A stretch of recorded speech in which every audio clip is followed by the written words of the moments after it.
करण्यासाठी। पहिला पदार्थ पहा इथे, साखर, मीठ, धुण्याचा सोडा, तुरटीची पूड, गव्हाचे पीठ, हळद, वाळू आणि तेल। तर या सर्व पदार्थापासून आपण द्रावण कसं तयार करायचं पहा। सर्वप्रथम आपण इथे साखर टाकली पाण्यामध्ये, पहा विरघळते का तिथून लक्ष द्या तुम्ही। त्यानंतर आपण मीठ टाकलं, त्यानंतर आपण धुण्याचा सोडा टाकला आणि तुरटीची पूड टाकली आपण। पहा आता हे सर्व पाण्यामध्ये विरघळले, पण गव्हाचं पीठ पहा विरघळलं का नाही।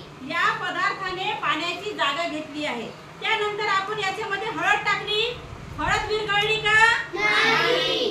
त्यानंतर आपण माती टाकली, विरघळली का नाही आणि पाण्यामध्ये तेल टाकलं। म्हणजे यावरून काय उलगडते की काही पदार्थ पाण्यामध्ये विरघळतात तर काही पदार्थ पाण्यामध्ये विरघळत नाही।